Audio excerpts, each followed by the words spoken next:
हमारी न्यायपालिका को कमजोर करने का कोई भी प्रयास इस देश के वकील कभी बर्दाश्त नहीं करेंगे। हमने भी उसमें पार्टिसिपेट किया, उस लेटर में मैं भी सिग्नेटरी हूं, हरीश साल्वे जी हैं।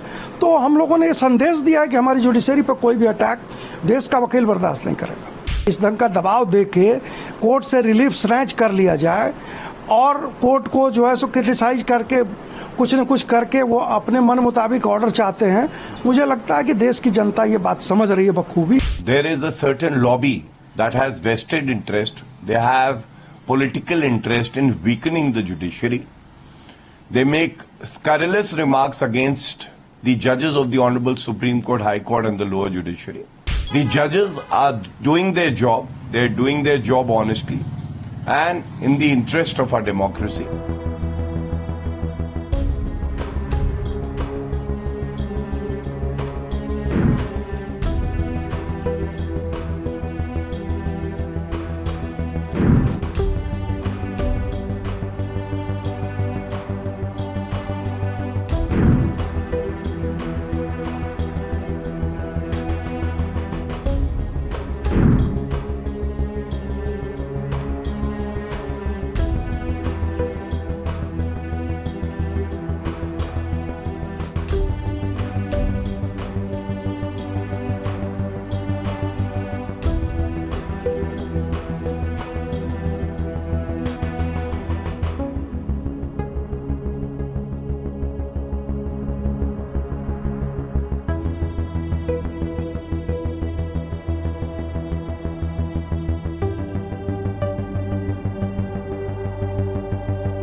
लोगों ने माननीय मुख्य न्यायाधीश महोदय को बताया है कि जिस ढंग से खास करके चुनाव का समय चुना गया है चंद लोगों के द्वारा, चंद वकीलों के द्वारा, और हमारे जुडिशरी जैसे पायस इंस्टीट्यूशन को जो कि हमारे संविधान की गार्जियन मानी जाती है उसको बदनाम करने की कोशिश की जा रही है। इसका एकमात्र उद्देश्य है जुडिशरी पर, हमारे ऑनरेबल जजेज पर प्रेशर डालना और अपने ढंग का, अपने मन मुताबिक आदेश चाहते हैं लोग। जब करप्शन में इन्वॉल्व किसी एक्यूज्ड को रिलीफ नहीं मिलता है न्यायपालिका से तो उस पर एक प्रेशर टैक्टिस करके, इस ढंग का सोशल मीडिया का उपयोग करके, दुरुपयोग करके, और इन लोगों ने प्रयास ये चाहा है कि जुडिशरी पर हम दबाव डाल के अपने मन मुताबिक ऑर्डर ले लें।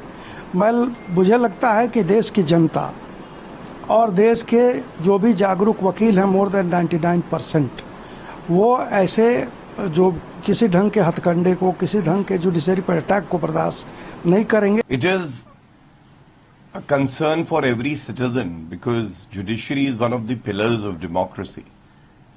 And there is a certain lobby that has vested interest. They have political interest in weakening the judiciary.